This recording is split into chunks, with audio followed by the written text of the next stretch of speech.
Mexico warns Trump proposed tariffs to cost 400,000 U.S. jobs. Mexico emphasizes interconnectedness of economic ties with U.S. and the mutual threat of tariffs.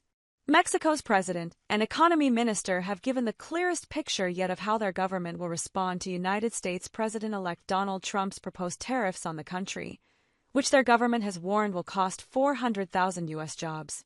Speaking at a news conference on Wednesday, Mexican President Claudia Sheinbaum said the Mexican response would be swift if Trump followed through on the plans.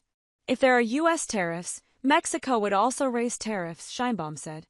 The comments were the latest response to Trump's statement on Monday that he plans to impose massive tariffs not just on China, but on Canada and Mexico as well, at a whopping 25% rate.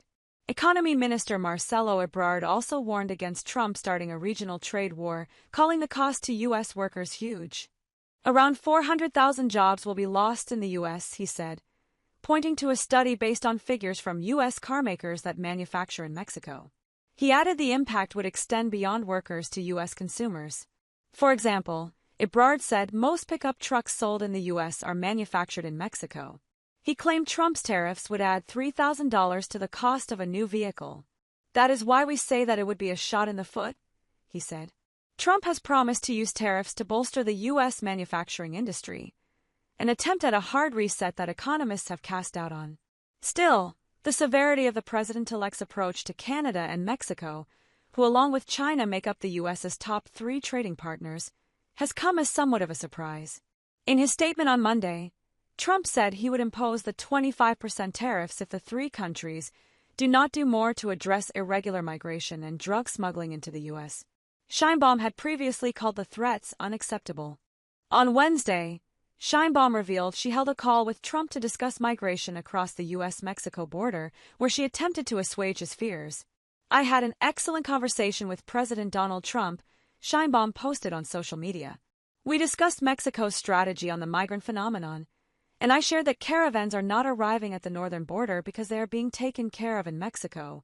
Officials have also warned Trump's tariffs likely run afoul of the free trade agreement between the U.S., Mexico, and Canada, the USMCA, which prohibits most duties on trade between the 3 countries. Trump himself had renegotiated the agreement during his first term, complaining that U.S. businesses were getting a raw deal. Sheinbaum has requested a meeting with Trump before he takes office on January 20th. For his part, Canadian Prime Minister Justin Trudeau said he had already spoken with Trump about the tariff threat, stressing the long-standing ties between the 2 countries.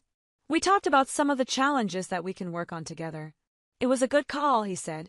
"This is a relationship that we know takes a certain amount of working on, and that's what we'll do." Government officials have not been the only ones who have warned of the impact of the proposed tariffs on U.S. companies and consumers. Analysts at Barclays have said they estimate the proposed tariffs could wipe out effectively all profits from the Detroit 3 automakers, GM, Stellantis, and Ford. While it's generally understood that a blanket 25% tariff on any vehicles or content from Mexico or Canada could be disruptive, investors underappreciate how disruptive this could be, they wrote in a note on Tuesday. Trump's team, for its part, has remained defiant. Brian Hughes, a spokesperson for Trump's transition team, told the Reuters news agency the tariffs would protect U.S. manufacturers and workers from unfair practices of foreign companies and foreign markets. He contended Trump would implement policies he said would make life affordable and more prosperous for the U.S.